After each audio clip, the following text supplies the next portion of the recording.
Alhamdulillah, alhamdulillahi rabbil alamin, wa bihi nasta'inu ala umurid dunya waddin. Ashhadu an la ilaha illallah wa ashhadu anna Muhammadan abduhu wa rasuluh. Allahumma salli ala sayyidina Muhammad wa ala alihi wa sahbihi ajma'in. Amma ba'd. Faqad qala Allah subhanahu wa ta'ala fi kitabil karim. Bismillahirrahmanirrahim. Ya ayyuhalladzina amanu dukhulu fis silmi kaffatan wa la tattabi'u khutuwatis syaitan innahu lakum aduwwum mubin. Wahai orang-orang yang beriman, masuklah engkau ke dalam Islam secara sempurna dan janganlah engkau ikuti langkah-langkah setan, karena sesungguhnya setan itu musuh yang nyata bagi kalian. Dan ternyata di pengajian ini saya lihat banyak setan yang berkeliaran. Setannya bukan pocong, setannya bukan uka-uka, tapi apa setan yang ada di tengah-tengah kita bentuknya handphone. Setan itu handphone. Orang sudah ceramah masih sibuk. Setan, mana kau dengar ceramah saya kalau kau sibuk? Saya mau rekam Ustaz, pasti gambarnya kabur, suaranya tidak jelas. Bagaimana supaya bisa kita punya dengar kembali Ustaz? Gampang, ini ada kamera saya bawa, gambarnya jelas, suaranya jernih. Bagaimana caranya nonton? Buka YouTube. Jangan lupa like and share. Ibu-ibu yang pegang HP selama saya ceramah, saya doakan suamimu kawin lagi di tanah air.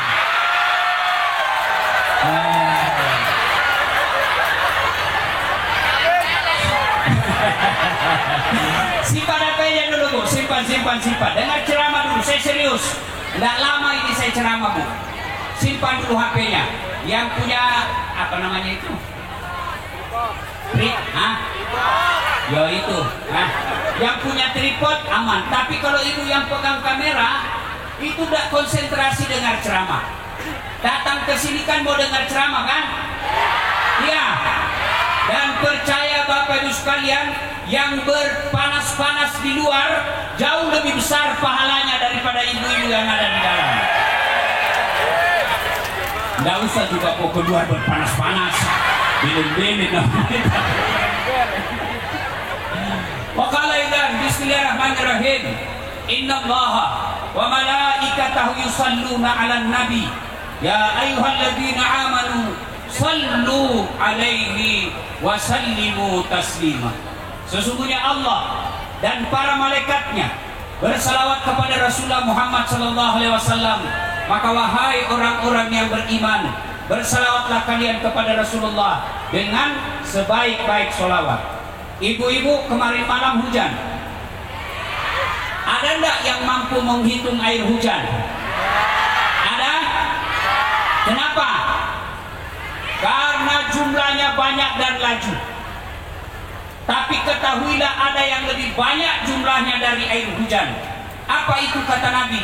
Ketika umatku berkumpul di satu tempat, lalu mereka bersalawat bareng-bareng kepadaku, maka dia dapat pahala lebih banyak daripada jumlah air hujan.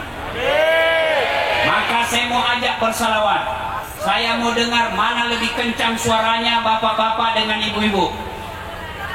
Kita tanding, bisa Pak? Bisa?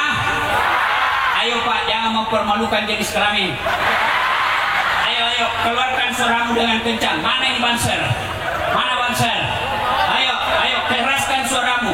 Salatullah, salamullah ala toh. Ibu-ibu diam. Salatullah, salamullah ala yasin. Nilainya 9,7. Nah sekarang ibu-ibu, yuk.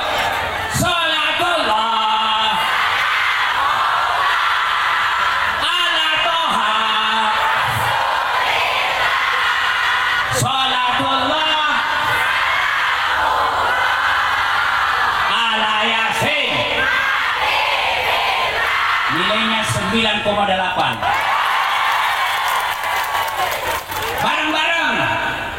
perempuan bencong. Ayo semua. Salatullah salamullah ala toha rasulillah. Salatullah salamullah ala yasin. Ibu bapak, saudara-saudara sekalian, teristimewa yang saya hormati tuan guru saya, Habib Nobel, yang insya Allah dimuliakan dan dirahmati oleh Allah Subhanahu wa Ta'ala. Bapak ibu tidak usah bohong, pasti datang merantau ke sini karena cari fulus. Ya, datang merantau ke sini ingin perbaiki dunia, supaya bisa bangun rumah, supaya bisa umrohkan ibu bapak. Untuk mendapat itu resepnya apa? Satu, tu'minuna billah, berimanlah kalian kepada Allah. Saya beriman Ustaz, ngaku gampang.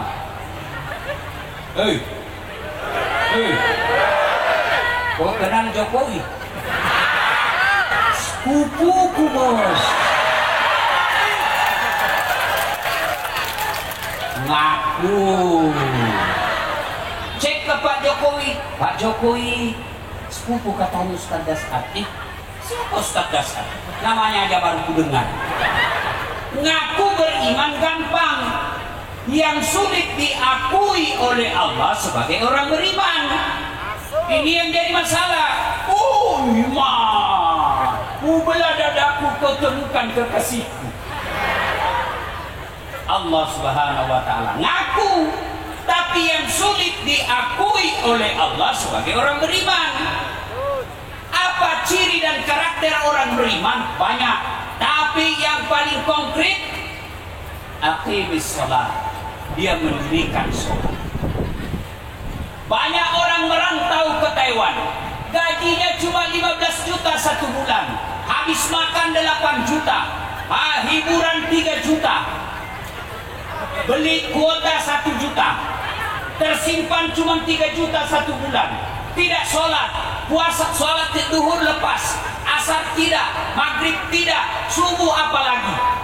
Inilah yang selalu saya silakan, sedulur-sedulur sekalian, saudaraku sekalian, Anda lapar, dapat duit, beli nasi bungkus, nasi bungkus. Sayangnya setelah ada nasi bungkusnya, nasinya dia buang, bungkusnya dia makan. Belen-belen. Inilah yang disebut mereka cari nafkah, tidak sholat, nasinya dia buang, bungkusnya dia makan. Kecil buat Allah tambah penghasilanmu, kecil buat Allah bangunkan kau rumah, kecil buat Allah kasih kau umroh, kecil buat Allah kasih kau jodoh. Allah cuma minta perbaiki sholatmu. Tapi sayang, seribu sayang, sholat inilah yang paling banyak kita lalaikan. Ramadan 30 puasa tidak lepas, zakat dia bayar, zakat fitrahnya dia bayar, sedekahnya dia keluarkan. Tapi kalau kau tidak sholat, tidak ada gunanya semua amalmu. Bu,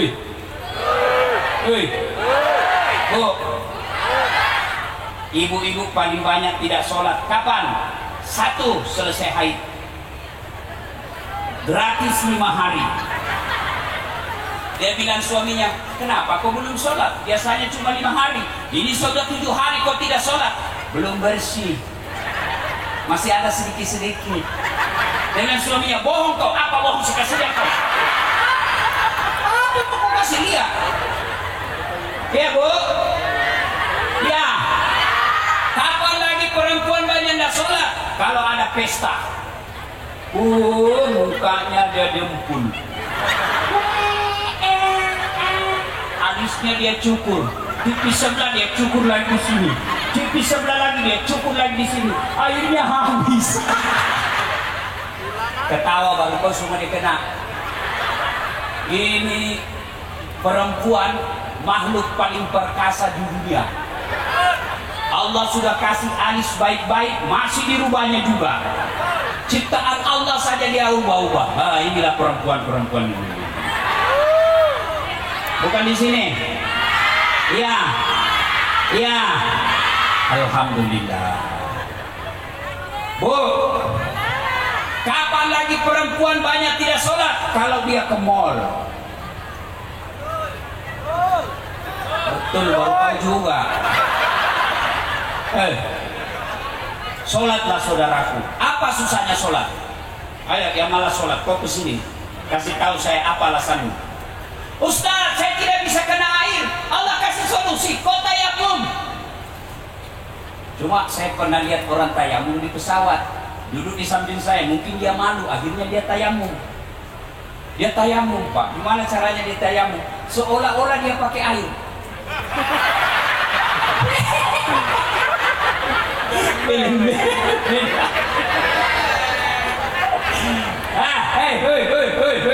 Para perantau TKI dan TKW yang saya cintai karena Allah. Ini prakteknya tayamum. Prakteknya tayamum. Linting lengan baju. Misalnya kamu tidak dapat air. Sudah cari kiri kanan, tapi mau kencing Ustaz. Caranya tidak ada air Ustaz. Ambil daun. Kalau kau di tengah hutan, ambil daun. Caranya gimana Ustaz? Ambil daun 3 lembar. Ini rahasia laki-laki. Sudah, cara ngusapnya yang pertama, daun pertama gosok ke bawah. Nih,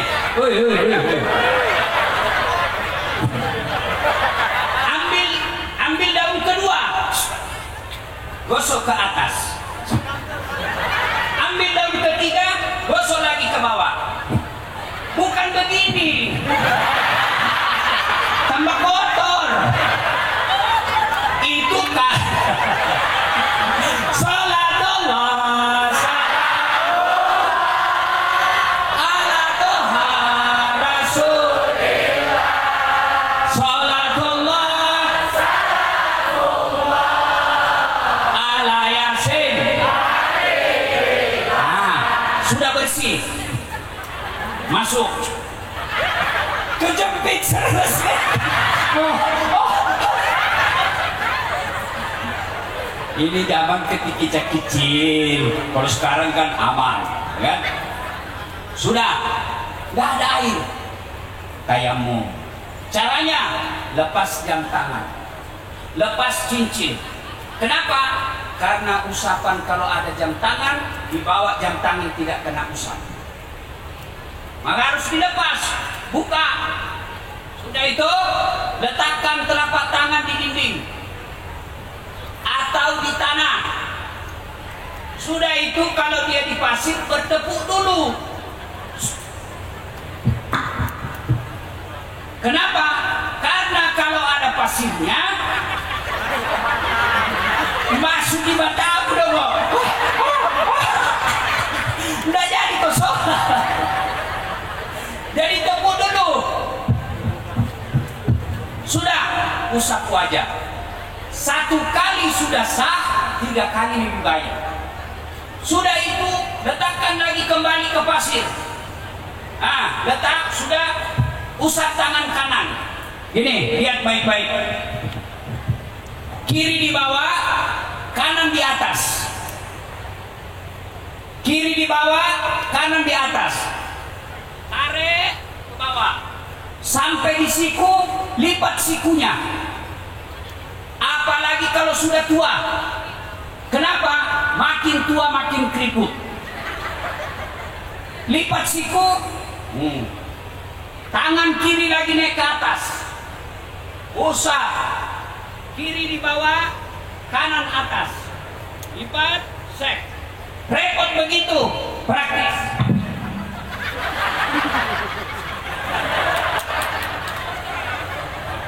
Sudah sholat, mana kiblat?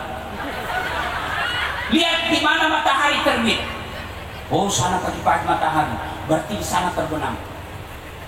Tidak ada matahari Ustaz.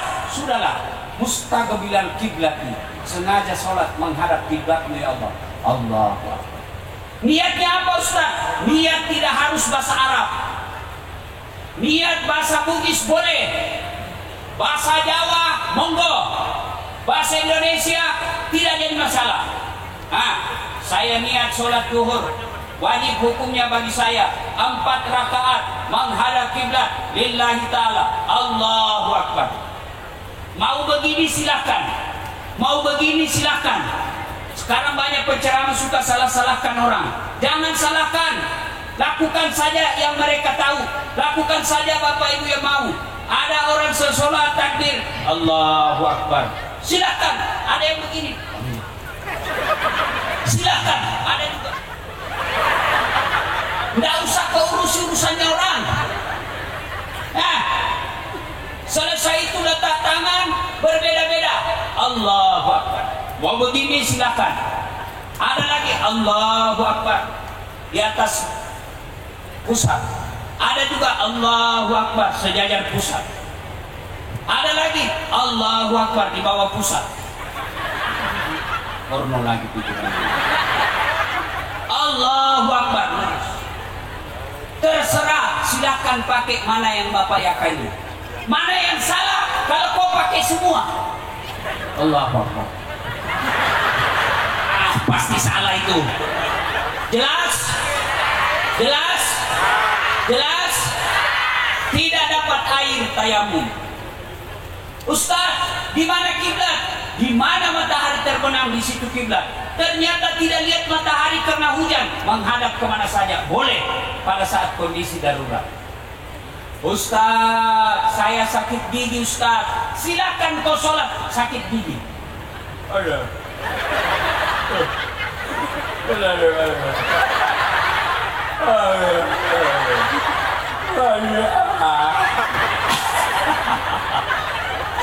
Allah tahu kau lagi sakit gigi. Jelas. Ustaz, saya lagi sakit di dalam rumah sakit, pakai infus. Silakan kau sholat pakai infus. Ustaz, saya tidak bisa pakai jilbab, pakai kudung. Tidak usah pakai kudung. Pakai apa? Tutup saja semua badanmu. Jangan ketawa, saya serius. Ini ajar baik-baik malah diketawai kita. Salatullah ala toha rasulillah. Salatullah ala yasin. Ustaz, saya tidak bisa berdiri Ustaz. Saya lagi kerja Ustaz. Tidak bisa di tempat itu, tidak bisa berdiri Ustaz. Silakan kau sholat dalam keadaan duduk. Bagaimana caranya sholat duduk? Kau lihat baik-baik, ini perhatiannya. Nah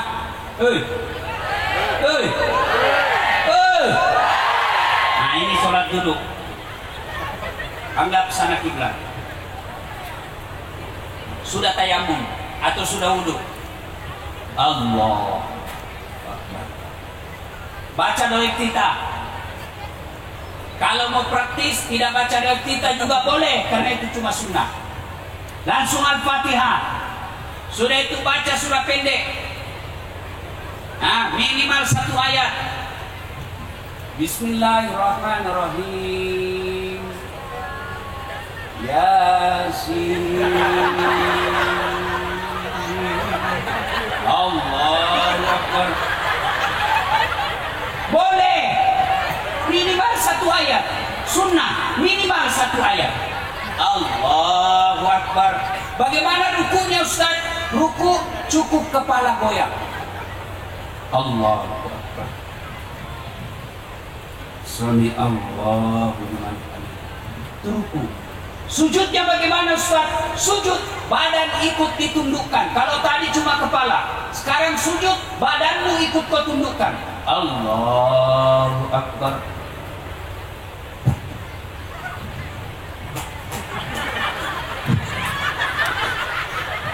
Bocus. Itu sah atau tidak? Batal. Tidak habis Ustaz. Tetap batal. Makanya kalau ada gas dalam perut, sudah mulai terjadi turbulens. Jangan tahan, nanti bocor ketika kau sholat. Jadi lepaskan dulu, baru wudu atau tayamum. Bagaimana kejadian kalau begitu Ustaz? Sudah 2 rakaat batal. Meskipun sudah at-tahiyyat setengah mati dia tahan. At-tahiyyat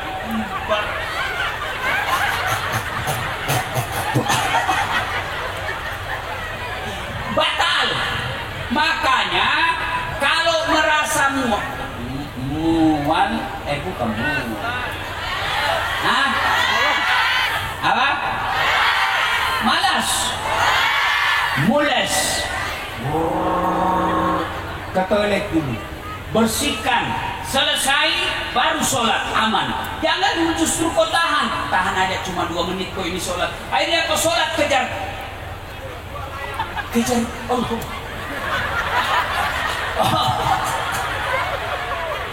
Pasti kau tidak sholat, kau hanya tahan kentut. Maka selesaikan dulu, masuk kau dulu ke toilet. Termasuk kalau ngantuk. Kalau ngantuk itu disunahkan tidur aja dulu baru kau sholat. Jangan sampai kau sholat sambil tidur. Jangan sampai kau sholat, ini sudah tahiyat atau belum? Sudah tahiyat atau belum ya? Sudah tahiyat atau belum? Bagaimana kalau kejadian begitu? Bagaimana kalau kejadian ini sudah 3 atau 4? Ini 2 atau 3? Ya, ini 1 atau 2? Maka ambil bilangan kecil, jangan bilangan besar. Lebih baik lebih rakaatnya daripada kurang. Kalau lebih, solusinya sujud sahwi. Tapi kalau kurang, tidak sujud sahwi, batal sholatnya, tidak sah. Jelas? Jelas? Apalagi alasan tidak sholat? Hah?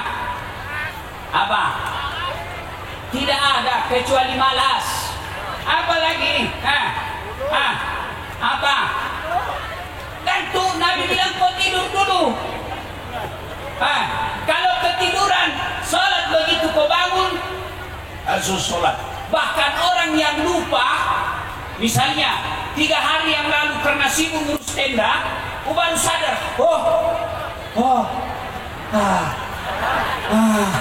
Saya tidak sholat asar hari itu. Maka begitu ingat, langsung sholat asar. Begitu pentingnya sholat. Apa lagi? Apa? Saya tidak tahu hafalan Ustaz. Sama saudari kita yang baru masuk Islam, tidak ada bacaan sama sekali. Saya tahu Ustaz. Solusinya gimana? Berjamaah. Ikuti saja imam. Juga kalau jadi imam, jangan juga panjang-panjang. Ada juga kalau imam Pak la haula wala quwwata illa billah, menyiksa jamaah. Baru mau takbir sudah lama memang. Apa aku tinggal angkat itu Allah. Hilang sekali.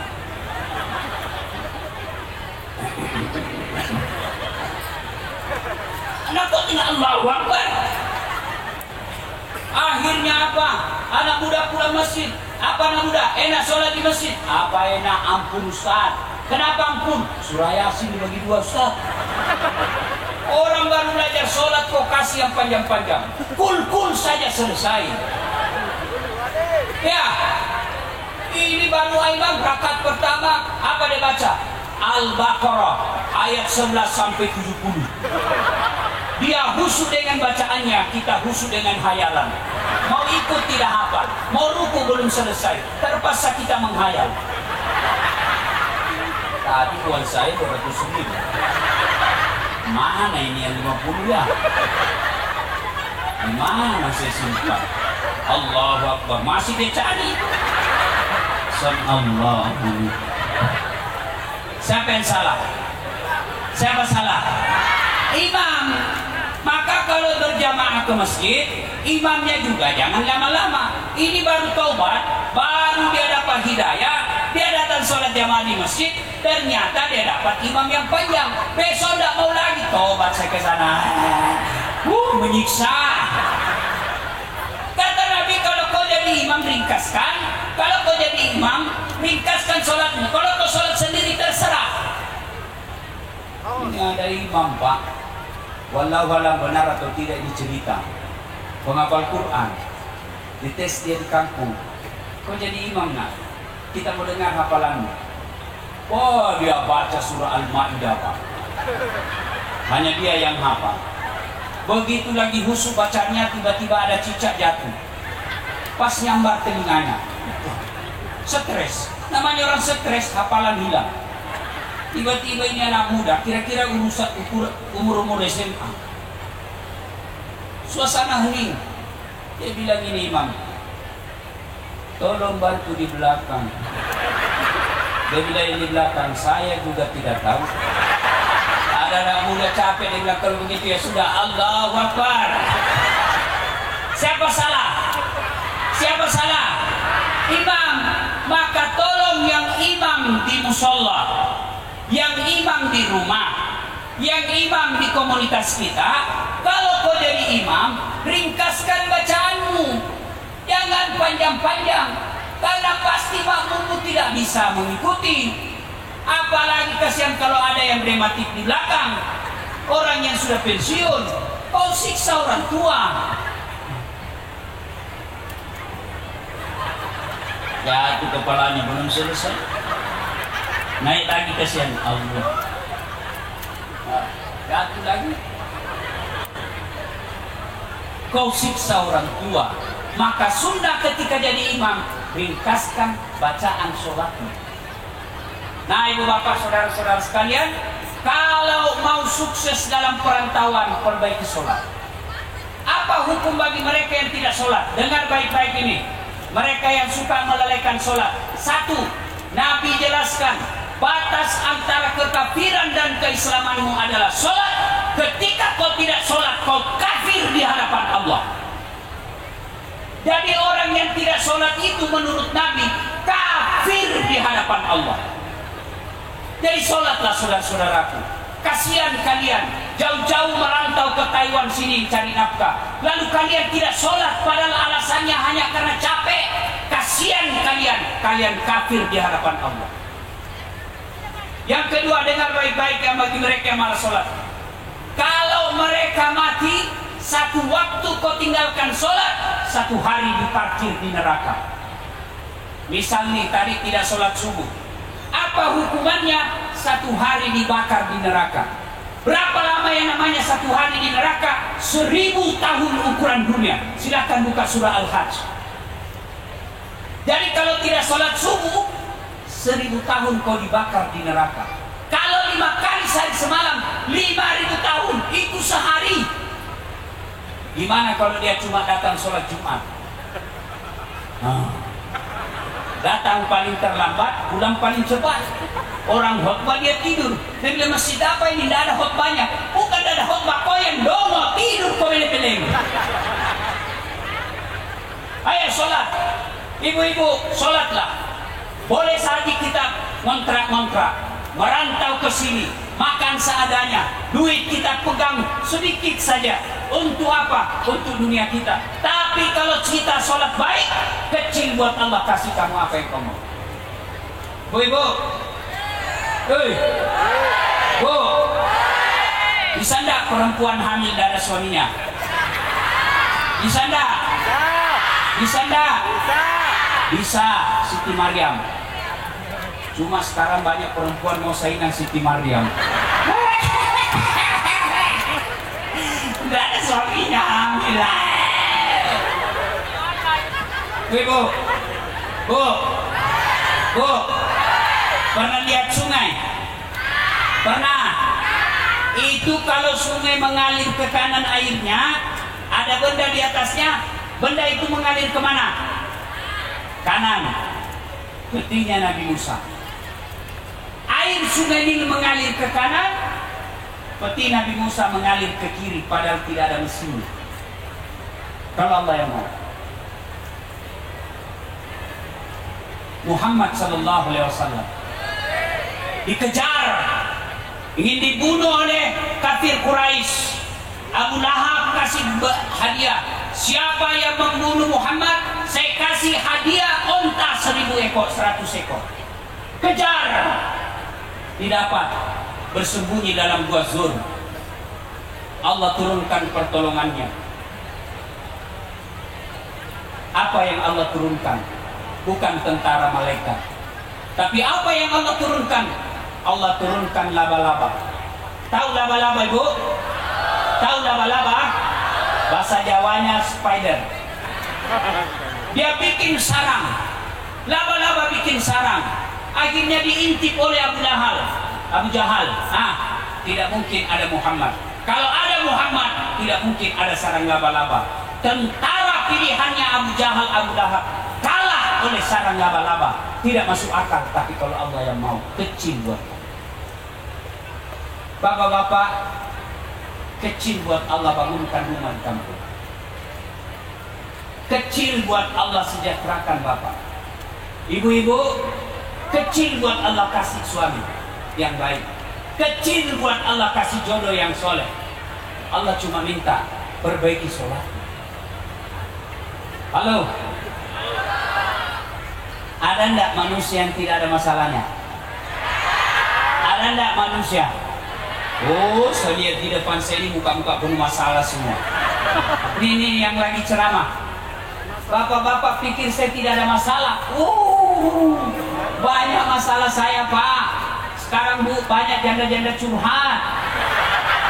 Ustaz, suami saya baru meninggal. Adakah doa-doa penenang jiwa? Saya kasihlah doa-doa penenang jiwa. Lama-lama curhat. Ustaz, maukah Ustaz menjadi imam dalam hidupku? Saya bilang mohon maaf Bu, saya bukan imam, saya penceramah. Mana ada manusia yang tidak ada masalahnya? Istri cantik, sedulur-sedulur, sampean pikir kalau istri cantik bukan masalah? Apalagi kalau suaminya jelek. Istri cantik digoda orang, masalah. Berarti bagus kalau istri jelek. Istri jelek dihina orang, berarti bagus kalau tidak ada istri, masalah. Bagus kalau banyak istri, masalah. Semua masalah. Maka Allah tidak meminta, wahai pegawai-pegawai, pekerja-pekerja Indonesia yang ada di Taiwan, di Taichung.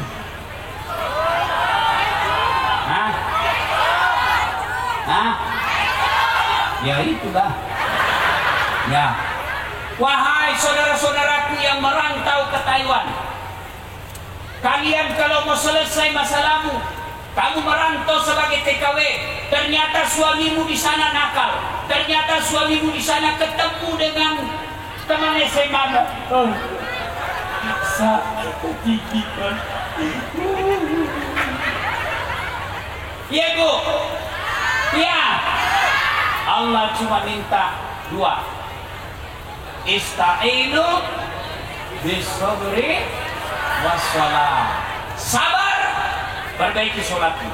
Bagaimana kalau suami selingkuh, Ustaz? Sabarnya apa? Doakan. Tidak mungkin ibu bisa pelihara kalau dia di Indonesia.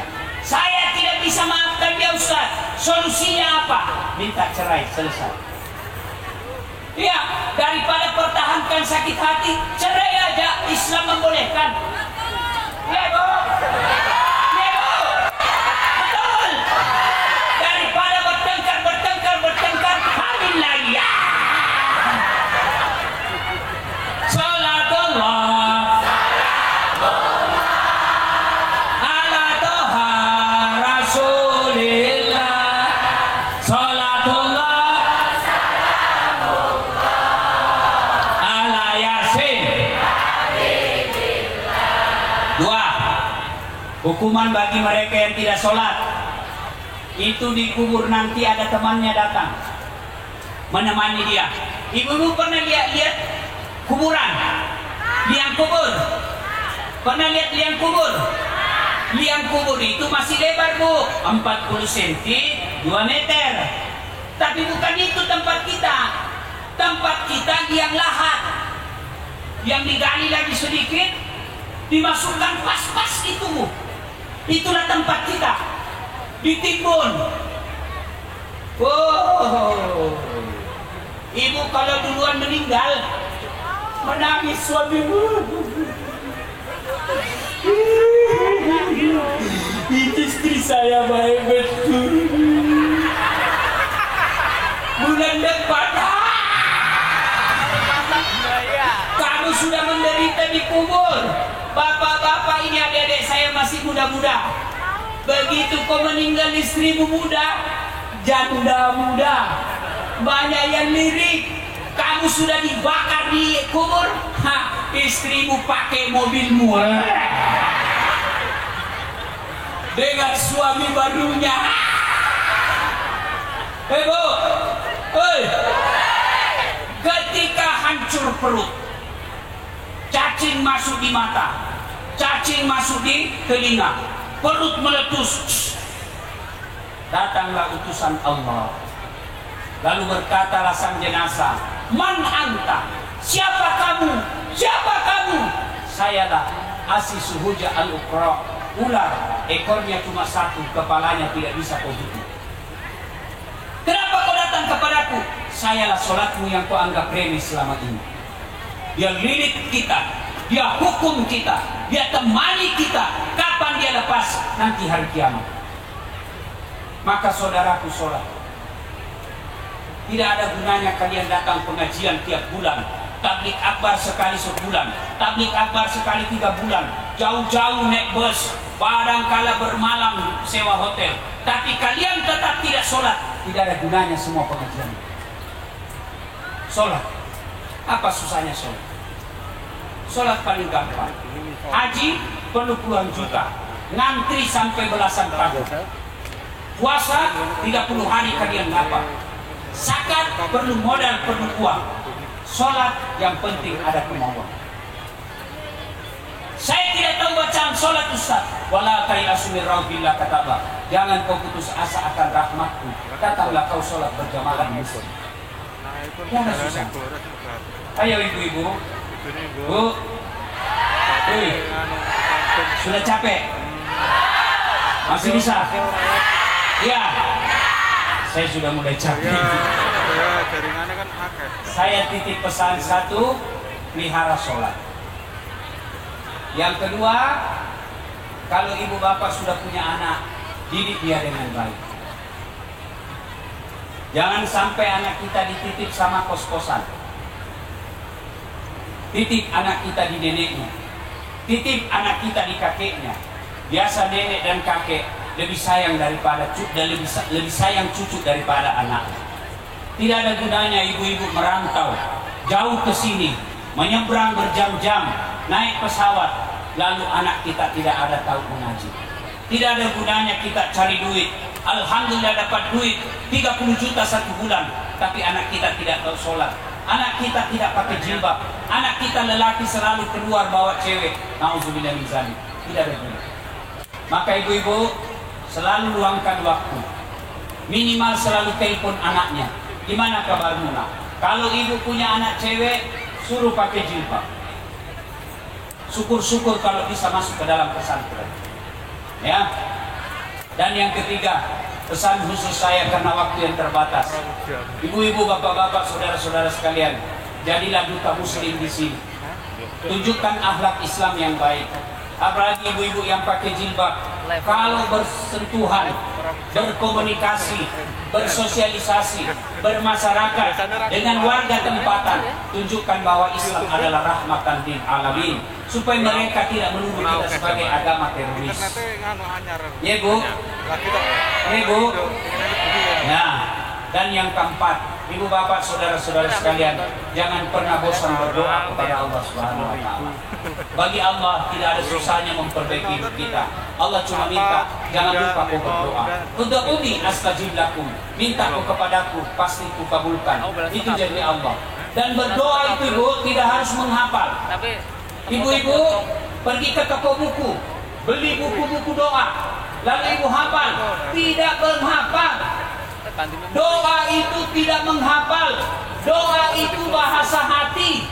Bahasa Jawa boleh, bahasa Indonesia boleh, bahasa Padang boleh, bahkan bahasa isyarat juga boleh.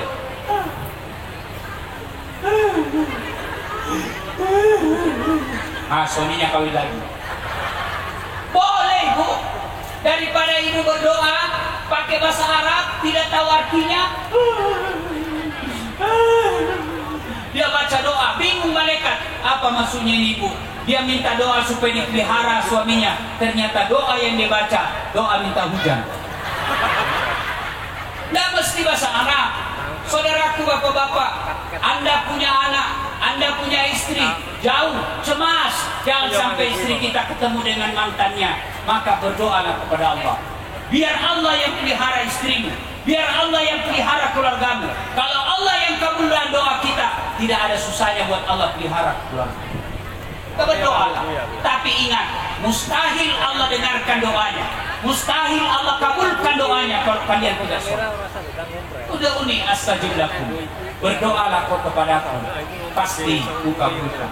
Selesai sholat subuh, sebelum berangkat kerja, mintalah kepada Allah, ya Allah, jauh-jauh aku tinggalkan kampungku, ingin memperbaiki duniaku, Engkau yang mengatur rezekiku ya Allah. Jika masih di atas langit turunkan, jika masih dalam tanah munculkan, jika masih jauh dekatkan, jika masih sedikit cukupkan, dan yang penting ya Allah berkahkan.